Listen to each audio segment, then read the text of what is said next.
नमस्कार दोस्तों। हिंदू सनातन धर्म में एकादशी का व्रत बहुत महत्वपूर्ण स्थान रखता है। प्रत्येक वर्ष 24 एकादशियां होती हैं। जब अधिक मास या मलमास आता है तब इनकी संख्या बढ़कर 26 हो जाती है। आषाढ़ मास के शुक्ल पक्ष में आती है एक विशेष एकादशी तिथि और उसका नाम है शायणी एकादशी।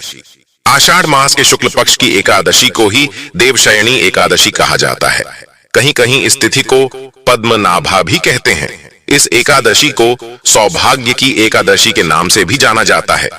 पद्म पुराण का दावा है कि इस दिन उपवास करने से जानबूझकर या अनजाने में किए गए पापों से मुक्ति मिलती है।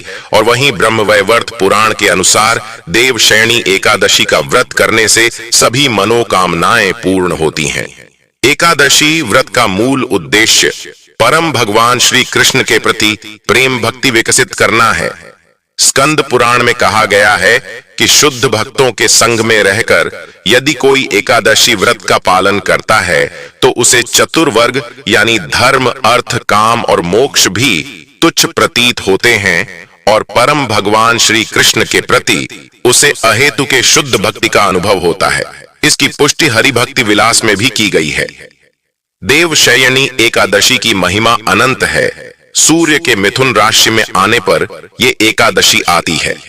इसी दिन से चातुर्मास का आरंभ माना जाता है, क्योंकि इसी दिन से भगवान श्री हरि विष्णु क्षीर सागर में योग निद्रा में जाते हैं। इस दिन से भगवान श्री हरि विष्णु क्षीर सागर में शयन करते हैं और फिर लगभग 4 माह बाद तुला राशि में सूर्य के जाने पर उन्हें उठाया जाता है। उस दिन को देवोत्थानी एकादशी कहा जाता है। इस बीच के अंतराल को ही चातुर्मास कहा गया है। इसलिए अगले 4 महीने तक कोई भी शुभ कार्य नहीं होता है। देवशयनी एकादशी के बाद मांगलिक कार्य करना तो वर्जित होता ही है, लेकिन इस दौरान भगवान श्री हरि विष्णु की गई पूजा पाठ और तपस्या का कई गुना फल प्राप्त होता है। इन 4 महीनों तक सूर्य, चंद्रमा और प्रकृति का तेज कम हो जाता है। शास्त्रों के अनुसार चातुर्मास में 16 संस्कारों का आदेश नहीं है। इस अवधि में पूजा, अनुष्ठान, घर या कार्यालय की मरम्मत, गृह प्रवेश, ऑटोमोबाइल खरीद और आभूषण की खरीद की जा सकती है। सुख शक्तियां भी कमजोर पड़ जाती हैं। इसी वजह से हिंदू धर्म में कोई भी शुभ कार्य करने की मनाही होती है। इस मौसम में जब हमारे शरीर की प्रतिरोधक शक्ति बेहद कम हो जाती है तब हमें आध्यात्मिक शक्ति की जरूरत पड़ती है। इसलिए देवशयनी एकादशी का व्रत रखना और भगवान श्री लक्ष्मी नारायण जी की आराधना करना बेहद लाभदायक माना जाता है। आइए जानते हैं देवशयनी एकादशी 2024 में कब है। शुभ मुहूर्त पूजा विधि। लेकिन अभी तक आपने वीडियो को लाइक नहीं किया है तो वीडियो को लाइक कर दें। आइए सबसे पहले जान लेते हैं देवशयनी एकादशी की व्रत विधि। एकादशी को प्रातःकाल उठें। इसके बाद घर की साफ सफाई तथा नित्य कर्म से निवृत्त हो जाए। स्नान कर पवित्र जल का घर में छिड़काव करें। घर के पूजन स्थल अथवा किसी भी पवित्र स्थल पर प्रभु श्री हरि विष्णु की सोने, चांदी, तांबे अथवा पीतल की मूर्ति की स्थापना करें। तत्पश्चात उसका षोडशोपचार सहित पूजन करें। इसके बाद भगवान विष्णु को पीतांबर आदि से विभूषित करें। तत्पश्चात व्रत कथा सुननी चाहिए। इसके बाद आरती कर प्रसाद वितरण करें। अंत में सफेद चादर से ढंके गद्दे तकिए वाले पलंग पर श्री विष्णु को शयन कराना चाहिए। व्यक्ति को इन 4 महीनों के लिए अपनी रुचि अथवा अभीष्ट के अनुसार नित्य व्यवहार के पदार्थों का त्याग और ग्रहण करें।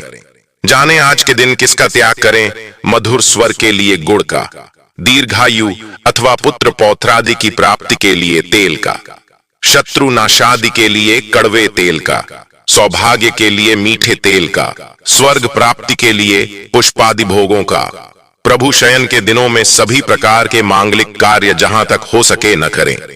पलंग पर सोना, भार्या का संग करना, झूठ बोलना, मांस, शहद और दूसरे का दिया दही भात आदि का भोजन करना, मूली, पटोल एवं बैंगन आदि का भी त्याग कर देना चाहिए।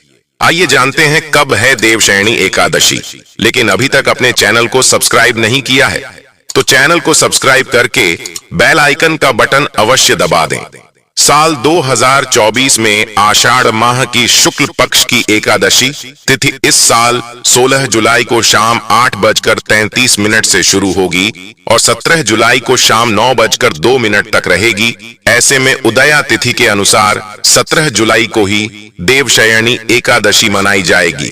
आप 17 जुलाई को ही एकादशी का व्रत करें और भगवान विष्णु की पूजा अर्चना करने के साथ ही 18 जुलाई को सुबह 5:35 से लेकर 8:20 के बीच व्रत का पारण कर सकते हैं। द्वादशी तिथि प्रारंभ होगी 17 जुलाई रात्रि 9:03 से 18 जुलाई 8:44 रात्रि तक। जुलाई 18 गुरुवार को राहु काल का समय दोपहर 2:12 से 3:51 तक है। राहु काल में कोई भी शुभ कार्य नहीं किए जाते, इस बात का ध्यान रखें। इस साल की देवशयनी एकादशी अपने साथ कई शुभ संयोग भी लेकर आ रही है। पहला शुभ योग सुबह 7:05 बनेगा। 17 जुलाई को सुबह 7:05 के बाद शुक्ल योग बनेगा।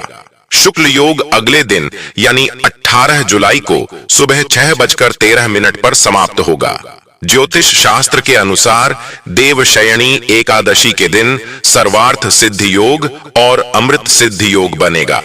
सर्वार्थ सिद्ध योग और अमृत सिद्ध योग का निर्माण 17 जुलाई को सुबह 5:34 पर होगा और समापन अगले दिन यानी 18 जुलाई को ब्रह्मबेला 3:13 पर होगा।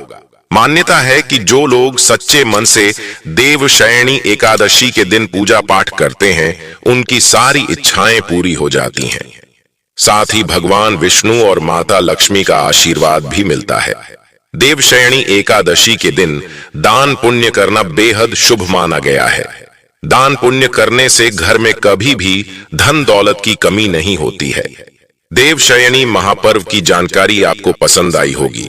वीडियो को लाइक करके हिंदू रिलीजियस टेल्स चैनल को सब्सक्राइब अवश्य करें। कमेंट बॉक्स में ओम नमो भगवते वासुदेवाय नमः अवश्य ही लिखें। जय श्री राम, हर हर महादेव।